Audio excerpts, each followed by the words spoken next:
नमस्कार, ये आकाशवाणी है। अभी आप पूजा तमांग से समाचार सुनेंगे।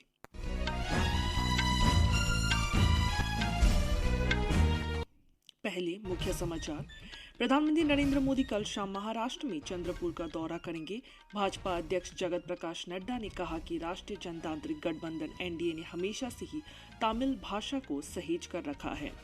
भारतीय जनता पार्टी ने जम्मू कश्मीर और अनुच्छेद 370 हटाए जाने को लेकर कांग्रेस अध्यक्ष मल्लिकार्जुन खड़गे की टिप्पणी की कड़ी आलोचना की है। माइक्रोसॉफ्ट ने चेतावनी दी है कि चीन आर्टिफिशियल इंटेलिजेंस के जरिए भारत, अमेरिका और दक्षिण कोरिया में चुनाव प्रक्रिया को बाधित करने की तैयारी कर रहा है। स्वास्थ्य के बारे में वैश्विक स्तर पर जागरूकता लाने के लिए आज विश्व स्वास्थ्य दिवस मनाया जा रहा है। और अब समाचार विस्तार से। भारतीय जनता पार्टी के वरिष्ठ नेता प्रधानमंत्री नरेंद्र मोदी ने कहा है कि इंडी गठबंधन के पास स्पष्ट दृष्टिकोण और विश्वसनीयता का अभाव है और उनका आपसी मतभेद सबके सामने है। आज बिहार में नवादा के कुंती नगर में जनसभा को संबोधित करते हुए प्रधानमंत्री ने कहा कि विपक्षी गठबंधन के नेता उनकी गारंटी से डरते हैं। उन्होंने कहा कि विपक्ष भ्रष्टाचार को बढ़ावा देना और विकास को बाधित करना चाहता है। श्री मोदी ने कहा कि उन्होंने जनता से अब तक किए गए वादे पूरे किए हैं। श्री मोदी ने आरोप लगाया कि कांग्रेस, राष्ट्रीय जनता दल और अन्य विपक्षी दल देश को तोड़ना चाहते हैं क्योंकि वे नहीं चाहते कि संविधान पूरे देश में एक रूपता से लागू हो। उन्होंने कांग्रेस के चुनावी घोषणा पत्र को तुष्टीकरण का दस्तावेज बताया। प्रधानमंत्री ने कहा कि पिछले 10 वर्ष के दौरान अनुच्छेद 370 और 3 तलाक जैसे कार्य उनकी गारंटी के प्रमाण हैं। उन्होंने कहा कि 500 वर्ष बाद राम मंदिर का सपना पूरा हुआ है, जिसका कांग्रेस ने हमेशा विरोध किया। बिहार के मुख्यमंत्री नीतीश कुमार और घटक दलों के नेता भी इस अवसर पर उपस्थित थे। एक सप्ताह के दौरान बिहार में प्रधानमंत्री की यह दूसरी चुनाव रैली थी। इससे पहले 4 अप्रैल को उन्होंने जमुई निर्वाचन क्षेत्र से राज्य में एनडीए के चुनाव प्रचार का शुभारंभ किया था। प्रधानमंत्री नरेंद्र मोदी कल शाम महाराष्ट्र में चंद्रपुर का दौरा करेंगे। वे चंद्रपुर और गढ़चिरौली लोकसभा निर्वाचन क्षेत्र से भाजपा प्रत्याशियों के पक्ष में जनसभा को संबोधित करेंगे। राज्य के मोरबा एयरपोर्ट मैदान में आयोजित जनसभा में भारतीय जनता पार्टी और महायुति गठबंधन के नेता शामिल रहेंगे। चंद्रपुर लोकसभा निर्वाचन क्षेत्र से सुधीर गुंटकवार और गढ़चिरौली सीट से अशोक नेते पार्टी के उम्मीदवार है।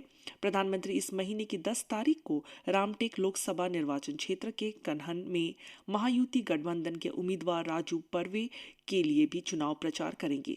पूर्वी विदर्भ क्षेत्र के 5 निर्वाचन क्षेत्रों नागपुर, राजटेक, हद्रापुर, गढ़चिरौली, चिमूर और भंडारा गोडिया में लोकसभा चुनाव के पहले चरण में 19 अप्रैल को वोट डाले जाएंगे। भाजपा अध्यक्ष जगत प्रकाश नड्डा ने कहा कि राष्ट्रीय जनतांत्रिक गठबंधन एनडीए ने हमेशा से ही तमिल भाषा को सहेज कर रखा है।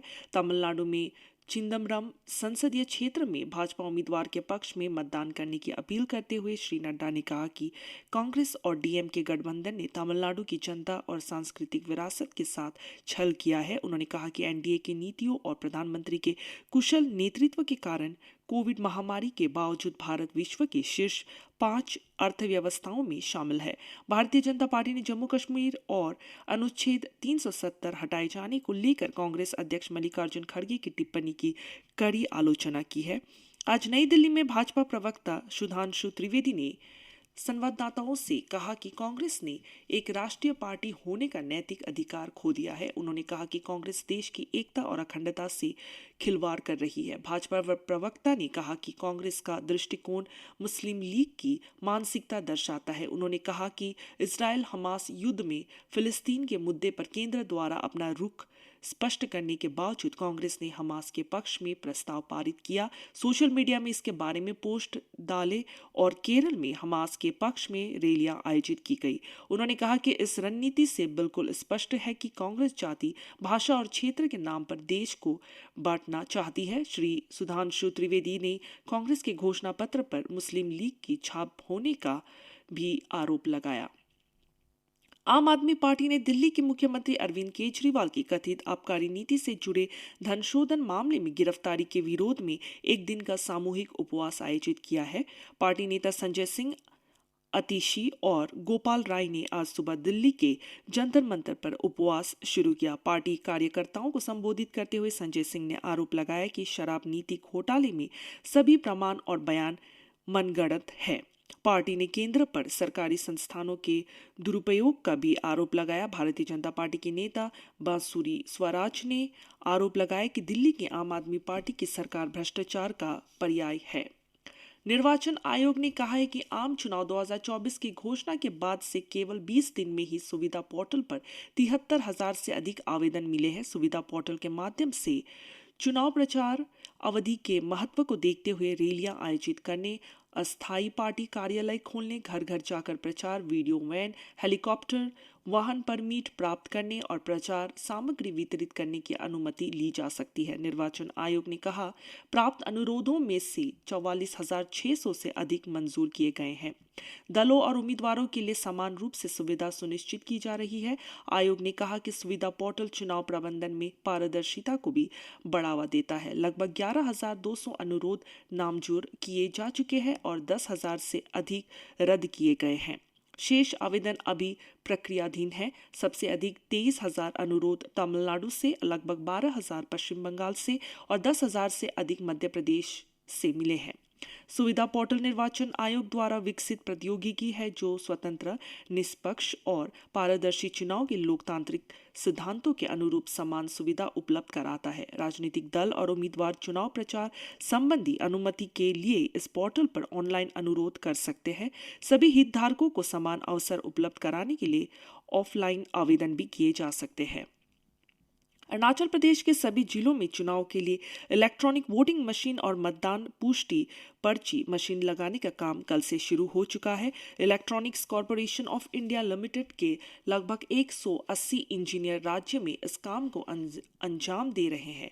निर्वाचन आयोग द्वारा नियुक्त पर्यवेक्षक लोकसभा चुनाव तैयारियों की निगरानी कर रहे हैं और इलेक्ट्रॉनिक वोटिंग मशीन लगाए जाने पर भी नजर रख रहे हैं। अरुणाचल प्रदेश में लोकसभा की 2 सीटों के लिए चुनाव के पहले चरण में 19 अप्रैल को मतदान होगा। माइक्रोसॉफ्ट ने चेतावनी दी है कि चीन आर्टिफिशियल इंटेलिजेंस के जरिए भारत, अमेरिका और दक्षिण कोरिया में चुनाव प्रक्रिया को बाधित करने की तैयारी कर रहा है। चीन द्वारा ताइवान के राष्ट्रपति चुनाव के दौरान परिणामों को प्रभावित करने के लिए आर्टिफिशियल इंटेलिजेंस संचालित ट्रायल रन आयोजित किए जाने के बाद यह चेतावनी आई है। इस वर्ष यूरोपीय संघ के अलावा विश्व के कम से कम 64 देशों में चुनाव होने हैं। इन देशों में कुल मिलाकर विश्व की लगभग 49% आबादी रहती है। माइक्रोसॉफ्ट की खुफिया टीम के अनुसार चीन समर्थित साइबर ग्रुप उत्तर कोरिया के सहयोग से इस वर्ष कई चुनावों को निशाना बना सकते हैं। माइक्रोसॉफ्ट ने कहा कि चीन द्वारा अपने हित में जनमत को बदलने के लिए सोशल मीडिया से आर्टिफिशियल इंटेलिजेंस सृजित सामग्री प्रसारित किए जाने की आशंका है। आर्टिफिशियल इंटेलिजेंस प्रौद्योगिकी के जरिए डीप फेक या मनगढ़ंत घटनाओं सहित निराधार बयान तैयार किए जा सकते हैं। स्वास्थ्य के बारे में वैश्विक स्तर पर जागरूकता लाने के लिए आज विश्व स्वास्थ्य दिवस मनाया जा रहा है। विश्व स्वास्थ्य संगठन ने इस वर्ष के लिए थीम रखा है, मेरा स्वास्थ्य मेरा अधिकार। इसका उद्देश्य आवश्यक स्वास्थ्य सुविधाओं का अभाव झेल रहे विश्व के लगभग 4.5 अरब लोगों को समुचित स्वास्थ्य देखभाल उपलब्ध कराना है। यह संख्या दुनिया की कुल आबादी के आधे से भी अधिक है। आकाशवाणी समाचार से बातचीत में अखिल भारतीय आयुर्विज्ञान संस्थान नई दिल्ली की प्रोफेसर डॉक्टर रीमा दादा ने कहा कि जीवन शैली में बदलाव लाकर और योग जैसे अभ्यास अपनाकर अपने रोगों को दूर किया जा सकता है। जीवन शैली से जुड़े रोग विशेषकर युवाओं में तेजी से फैल रहे हैं। आकाशवाणी समाचार सेवा प्रभाग से आज रात प्रसारित होने वाले साप्ताहिक कार्यक्रम पब्लिक स्पीक का विषय है आम जनता के लिए उपलब्ध पेंशन विकल्प। आयकर आयुक्त बलवंत जैन और शरद कोहली श्रोताओं के प्रश्न के उत्तर देंगे। ये कार्यक्रम रात 9:30 बजे से आकाशवाणी के FM गोल्ड चैनल और अतिरिक्त मीटर पर सुना जा सकता है। श्रोता टेलीफोन 011-2342-1050 और 011-233-14444 पर अपने प्रश्न पूछ सकते हैं। आप अपने प्रश्न व्हाट्सएप नंबर 9289094044 पर भी भेज सकते हैं। इसी के साथ ये समाचार बुलेटिन समाप्त हुआ। नमस्कार।